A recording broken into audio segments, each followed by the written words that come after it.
여러분 안녕하세요. 보면 돈 되는 TV의 차길재입니다.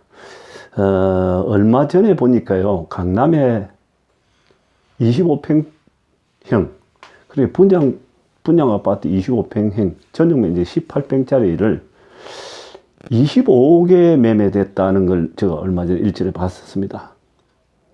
자, 이런 얘기를 왜 하느냐. 참, 인생을 살다 보니까 그야말로 어른들이 말씀하시는 지게짜리를 잘 놔야 된다, 이런 얘기 하지 않습니까?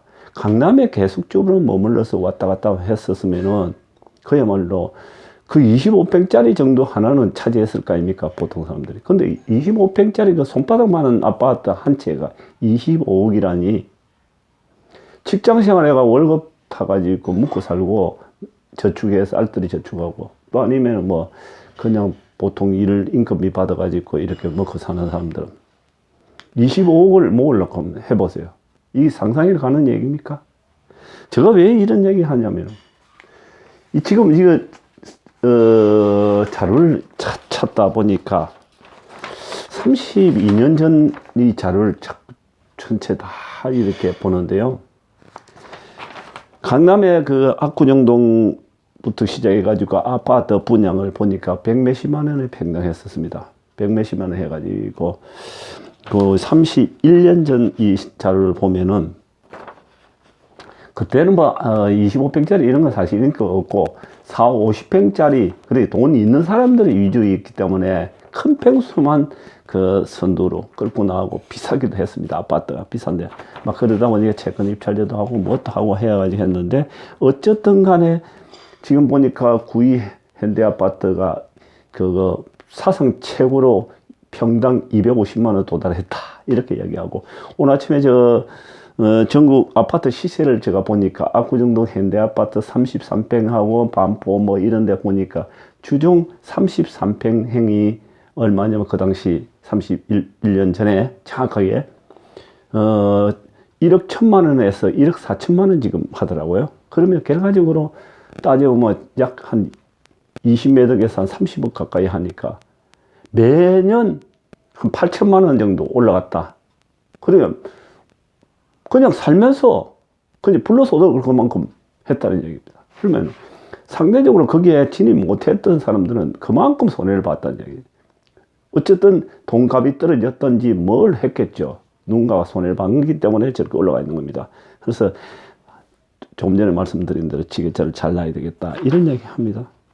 그래서 지금 이게 벌써 보니까 최고 요지의 강남 대형 아파트 평당 600만 원까지 올라갔다, 이렇게. 클수록 폭등이 더 심하고 규제 때마다 값은 더 오르면서 악순환이 된다, 이렇게 얘기해 놨네요. 제가 왜 이런 얘기 하냐면, 이 책을 가지고 지금 하지 않습니까? 저게 필자가 걸어온 길, 이렇게 해놨습니다. 제가 걸어온 걸 봅니다. 저는 그 일전에도 말씀드렸지만, 어린 나이에 뭐 한 17, 16세, 17, 17살 때 사실 올랐습니다. 서울에 올라가지고, 그때 뭐 배운 것도 없고, 싹 말라가지고, 갈 곳도 없는 사람이었죠. 거지 생활이었죠. 노숙자 비슷하게 그렇게 했는데, 어쨌든 간에 노가다를 해서 21살에 창업을 했습니다. 저는 좀 끼가 좀 있었죠. 그래서 이렇게 해놨습니다. 꼬불꼬불 비포장길을 달려온 지난날 뒤돌아보니 옹이진 필자의 삶이 비단길같이 더 아름답다, 이렇게 해놨습니다. 제가 17살에 산골에 상경해가지고 21세에 창업을 한 이래 현재까지 했던 거 뭐 이렇게 기록했는데, 이런 걸 보니까요, 자양동 성동구 자양동에, 구이동에 뭐 이렇게 해서 저 미아리로 해서 뺑뺑뺑뺑뺑 돌아가지고 일산까지 들어와, 파주까지 들어왔습니다. 파주까지 들어와 있는데, 지금 현재 그러게 아까 말씀드린 대로 강남에서만 뺑뺑뺑 돌았으면은 엄청나게 그냥 불을 일궜을 수도 있겠다, 이런 생각이 듭니다. 사실은 여러분들도 아마 한 번쯤 생각해 봐야 될 겁니다. 지금 20대 이 화면을 보고 있다면, 20대 분들이 본다면, 20, 30대 초반이 본다면, 가능하면은 그렇게 물 좋은 곳으로 가가지고 그 근방에서 왔다 갔다 하는 것이 낫겠다, 이런 생각이 듭니다. 제가 이렇게 내용을 제가 살아온 걸 쭉 이렇게 볼 때는 그렇게 결론이 내려집니다. 근데 저 같은 경우는 사실은 장사도 투자도 이 끼가 있어가지고 많은 부를 읽을 수 있는 기회를 많이 포착했었습니다. 돈 될 만한 곳만 다녔기 때문에. 그 제주도 같은 경우도 역시 마찬가지로 가가지고 한 3, 4년 전에 뛰어들었지만 그때 상당히 쌌었습니다. 쌌는데 별장 하나 사고 또 함덕 해수욕장 가는데 땅도 하나 사고 또 처음에는 사실은 그 서귀포의 그 핵심 요지에 구시가지에 그 상업지역을 600평을 샀었는데 그 계약만 가지고 있었으면 사실은 그게 63만 원에 계약했던 건데 자작년에 가격을 보니까 평당 1,500만 원 시세를 합니다. 그러면 그것만 갖고 있어도 100억이에요. 자, 여기 파주에 사실은 또 사거리에 약 1,380평짜리를 갖다 계약했었는데 뭐 어떤 집에서 그 분위기 안 좋아가지고 그 취소하고 말았는데 그것 또한 마찬가지 평당 그 당시 105만 원에 분양했었는데 얼마 했냐면 1,500만 원 평당. 지금도 1,000만 원 합니다. 사실은. 그러면 그것만 가지고 있으면 150억이죠. 무수히 많습니다. 속초 뭐 어디 전국에 걸쳐서 저 같은 경우는 상당히 기회를 많이 포착했었는데 다 움켜쥐지는 못했고 그래도 뭐 어느 정도는 잘 해왔다 이렇게 생각이 듭니다. 사실은 이런 거 참 보면서 이렇게 느끼는 바가 많습니다. 여러분들도 조금 전에 제가 말씀드린 대로 어느 정도 이게 때가 오면은 기회의 땅에 가서 얼쩡거리 된다는 이야기죠.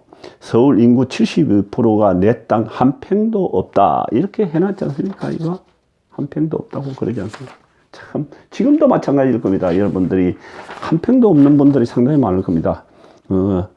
땅을 가져야 부자가 된다 그랬지 않습니까? 그 어떤 것보다도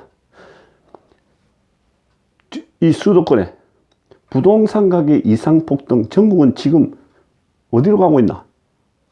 아파트는 아파트대로 토지는 토지대로 무차별 투기 바람 오지 않습니까? 이런 거 보면서 우리는 좀 더 자극을 받아야 된다 이렇게 생각이 듭니다. 자, 여기서도 이게 30년 좀 전인 얘기인데요. 왜 30년 전 얘기를 하냐 지나온 거 이렇게 얘기할 수도 있을 겁니다. 똑같습니다. 30년 전이나 40년 전에는 10년 주기로 계속적으로 이렇게 폭등과 폭락을 해왔는데 지금 최근까지도 지금 강남에 그렇게 난리를 치지 않습니까? 근데 어느 시점 되면 좀 식을 겁니다. 그러나 또 언젠가는 식으면은 더 폭등한다. 그렇기 때문에 만반의 준비를 해놨단 말입니다. 이런 공부를 해놨다는 얘기입니다. 역사는 계속적으로 반복해서 다시 돌고 돌기 때문에 미리 준비하는 자가 부자가 된다. 이 얘기입니다. 사실은. 한 달 새에 60% 이상이 올랐다. 이게 이 말이 됩니까? 한 달 새에 60%.